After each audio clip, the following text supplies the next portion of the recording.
안녕하세요. 김강균 변호사입니다.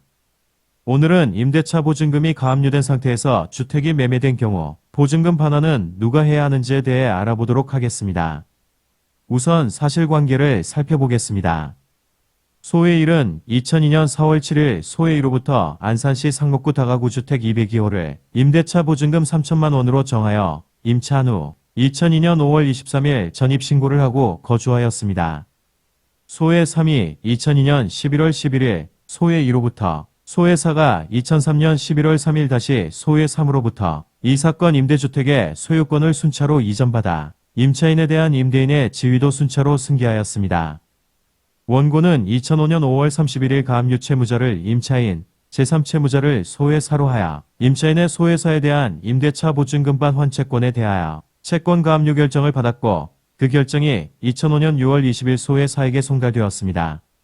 피고는 2007년 8월 2일 소의 4로부터 이 사건 임대주택의 소유권을 이전받아 임대인의 지위를 승계한 후 2007년 10월 10일 임차인에게 임대차 보증금 3천만 원을 반환하였습니다. 그 후 원고는 임차인에 대한 구상금 청구 소송의 확정 판결을 집행권원으로 하여 2009년 11월 26일 채무자를 임차인, 제3채무자를 피고로 하여 위 가압류를 본압류로 이전하는 채권 압류 및 추심 명령을 받았고 그 명령이 2009년 11월 30일 피고에게 송달되었습니다. 원고가 임차인에 대한 추심 채권자로서 피고를 상대로 이 사건 추심금 청구 소송을 제기하여 임대차 보증금의 반환을 구하였습니다.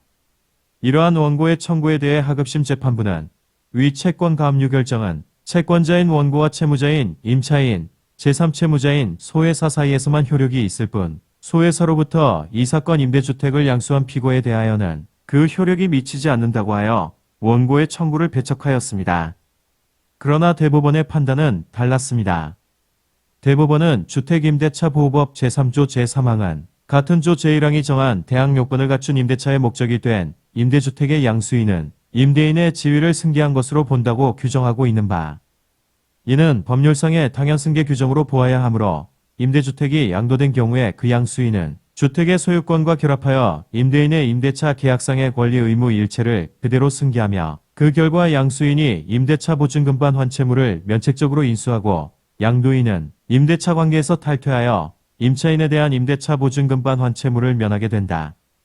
나아가 임차인에 대하여 임대차 보증금반 환채물을 부담하는 임대인임을 당연한 전제로 하여 그 임대차 보증금반 환채무의 지급금지를 명령받은 제3채무자의 지위는 임대인의 지위와 분리될 수 있는 것이 아니므로 임대주택의 양도로 임대인의 지위가 일체로 양수인에게 이전된다면 채권 가압류의 제3채무자의 지위도 임대인의 지위와 함께 이전된다고 볼 수밖에 없다. 한편 주택임대차보호법상 임대주택의 양도에 양수인의 임대차 보증금반 환채무의 면책적 인수를 인정하는 이유는 임대주택에 관한 임대인의 의무 대부분이 그 주택의 소유자이기만 하면 이행 가능하고 임차인이 같은 법에서 규정하는 대항 요건을 구비하면 임대주택의 매각대금에서 임대차 보증금을 우선 변제받을 수 있기 때문인데 임대주택이 양도되었음에도 그 양수인이 채권가 압류의 제3채무자의 지위를 승계하지 않는다면 가압류권자는 장차 본집행 절차에서 그 주택의 매각대금으로부터 우선 변제를 받을 수 있는 권리를 상실하는 중대한 불이익을 입게 된다. 이러한 사정들을 고려하면 임차인의 임대차 보증금반 환채권이 가압류된 상태에서 임대주택이 양도되면 양수인이 채권 가압류의 제3채무자의 지위도 승계하고 가압류권자 또한 임대주택의 양도인이 아니라 양수인에 대하여만 위 가압류의 효력을 주장할 수 있다고 보아야 한다. 이러한 법리에 비추어 보면 이 사건 채권 가압류의 효력은 이 사건 임대주택의 양수인으로서 임대인의 지위 일체를 승계한 피고에게 미친다고 할 것이다. 그럼에도 이와 달리 보아 원고의 청구를 배척한 원심 판결은 주택임대차보호법상의 대항 요건을 갖춘 임대차에서 임차인의 임대차 보증금반 환채권이 가압류된 후 임대주택이 양도된 경우에 채권 가압류의 효력에 관한 법리를 오해하여 판단을 그르친 것이다. 상고 이유로 이 점을 지적하는 원고의 주장은 정당하다. 라고 판시하였습니다. 내용이 다소 어렵지요. 다시 한번 요약해서 설명을 드리겠습니다. 갑, 을, 병, 정이 있다고 가정해 봅니다.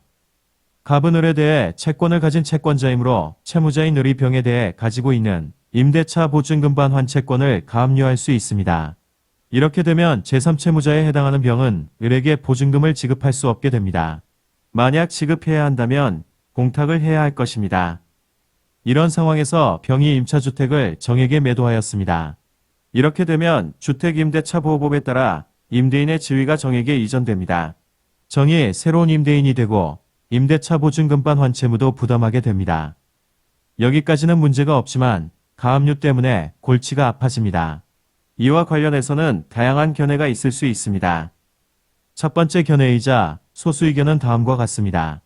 즉 원칙적으로 가압류의 효력은 가압류 결정문에 기재된 대로가 병사에만 효력이 있으므로 가압류의 효력이 정에게는 미치지 않게 된다. 가압류의 효력이 정에게 미치지 않으면 정은 보증금을 을에게 지급해야 한다는 것입니다. 두 번째 견해이자 다수 의견은 다음과 같습니다.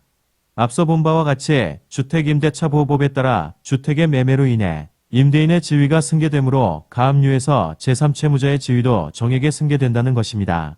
따라서 정은 보증금을 을에게 지급할 수 없게 되고 공탁을 하던지 방법을 찾아야 한다는 것입니다.